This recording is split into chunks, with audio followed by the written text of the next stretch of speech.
Hey everyone, Arsalan here. आज हम उन लोगों के लिए मूवी लेके आए हैं जो हाइकिंग करना पसंद करते हैं, जो कि बर्फ के पहाड़ों पर चढ़ना पसंद करते हैं। ये मूवी इन्फिनिटी स्टॉर्म 2022 के अंदर रिलीज हुई थी। इस मूवी के अंदर हमें बहुत अच्छी स्टोरी लाइन देखने को मिलती है।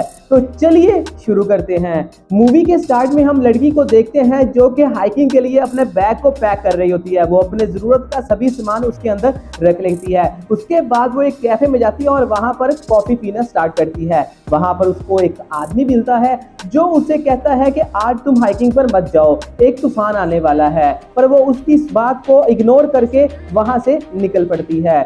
जब वो हाइकिंग स्टार्ट करने के लिए अपनी गाड़ी पार्किंग में लगाती है तो वहां पर उसे एक कपल नजर आता है जो उसे बोलता है कि ऊपर एक तूफान आने वाला है, आप प्लीज ऊपर मत जाइए। ये उसकी बात को इग्नोर करती है और वो वहां पर देखती है कि वहां पर एक और गाड़ी पार्किंग में लगी हुई है। इंसान की मदद करूं जो ऊपर पहाड़ पर गया है, ताकि उसको शायद ये नहीं पता कि तूफान आने वाला है। तो वो उसकी मदद करने के लिए उसके पीछे निकल पड़ती है। तो वहां पर मौसम चेंज होना शुरू हो जाता है। हम देखते हैं कि वो काफी सफर तय कर लेती है पर उसको कोई नजर नहीं आता। तो वो अपना सफर जारी रखने का प्लान करती है।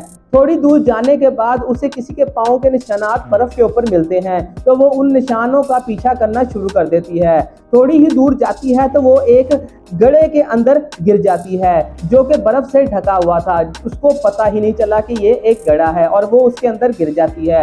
उसके अंदर गिरने के बाद उसे पता चलता है कि उसको काफी चोटें लगती हैं। उसी वक्त ही मूवी फ्लैशबैक में जाती है। पैम अपनी दोनों बेटियों के साथ बहुत अच्छा टाइम गुजार रही होती है और उसके लम्हात को दिखाया जाता है। उसके बाद फिर प्रेजेंट में स्टोरी आती है। पैम को होश आता है तो वो वहां से खड़ी होती है और अपनी हाइकिंग स्टिक को फंसाकर उसके ऊपर पाँव रखकर बाहर निकलने की कोशिश करती है। तभी हम देखते हैं कि वो एक दफा अपनी कोशिश में कामयाब भी हो जाती है, मगर अपना हौसला टूटने की वजह से, अपनी स्ट्रेंथ टूटने की वजह से वो दोबारा उस गड्ढे के अंदर ही स्लिप होकर गिर जाती है। जो दोबारा से कोशिश करती है और बिलाकर बड़ी मुश्किल से वो गड्ढे के अंदर से बाहर आ जाती है और वो उस गड्ढे के ऊपर टूटे हुए दरख्त की झाड़ियों को रख देती है ताकि कोई और उस गड्ढे के अंदर ना गिर जाए। और फिर वो अपनी जर्नी को आगे स्टार्ट करती है। वो पाँव के निशानों का पीछा करते हुए आगे जाती है। उसे एक पहाड़ की चोटी के ऊपर एक आदमी बैठा नजर आता है। वो उसके पास जाती है, उससे पूछने की कोशिश करती है कि तुम यहाँ पर क्या कर रहे हो, यहाँ पर एक तूफान आने वाला है। पर वो आदमी ठंड की वजह से बहुत ज्यादा जम चुका था और वो बस मरने ही वाला था। तो पैम उसको बचाने की कोशिश करती है। वहां पर वो उस आदमी को पुकारती है पर वो आदमी उसका कोई जवाब नहीं देता। वो आर्जी तौर पर उसका नाम जॉन रख देती है। ठंडी सॉक्स को जो कि गीली हो चुकी थी उतार कर अपने पास पड़ी हुई गर्म सॉक्स उसके पाँव पर चढ़ा देती है। कोशिश करती है कि उसको ठंड से बचाया जा सके और वो एक अपना पैराशूट वाला बैग खोलती है और उसके अंदर उसको कवर कर देती है।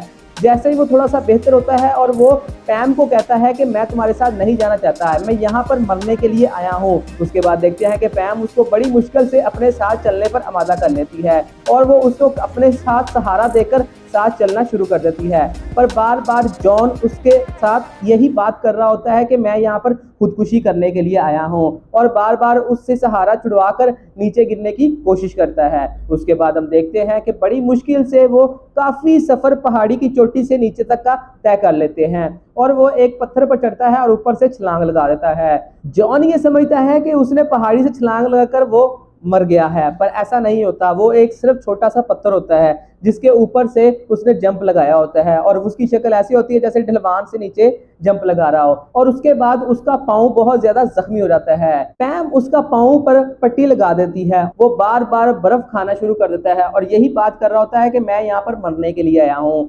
वो पैम उसको बचाने की बहुत कोशिश कर रही होती है। वो उसको अपने साथ सहारा देकर काफी नीचे तक ले आती है। अब उनको सिर्फ एक नदी को पार करना होता है। नदी के ऊपर कोई पुल नहीं होता। एक दरख्त को काट कर उसके ऊपर गिराया होता है जिसके ऊपर से चलकर जाना होता है।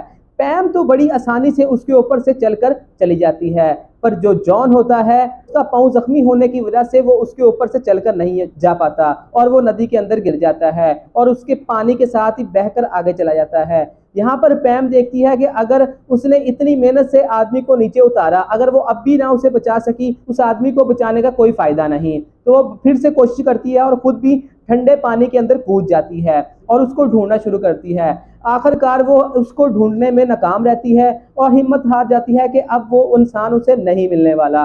पर थोड़ी ही देर बाद उनको जॉन एक साइड पर पड़ा हुआ नजर आता है। वो जॉन को पकड़ती है। उस दौरान रात होने वाली होती है। वो जॉन को वहां पर 2-3 घंटे के लिए आराम के लिए लिटा देती है। उसके बाद वो फिर से दोबारा अपना सफर जारी करते हैं और बिल आखिर वो अपनी कार वाली पार्किंग के पास पहुंच जाते हैं, जहां पर उस आदमी की भी कार होती है और पैम की भी कार होती है।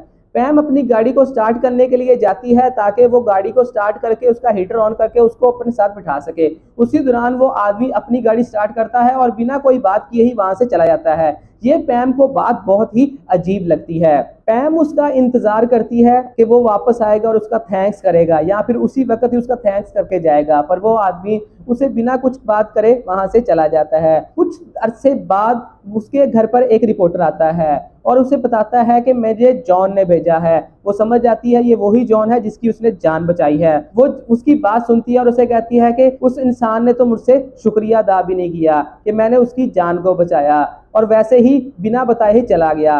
वो रिपोर्टर उसे कहता है कि वो आज तुम्हें कैफे पर मिलेगा, वो तुम्हें थैंक्स कहना चाहता है।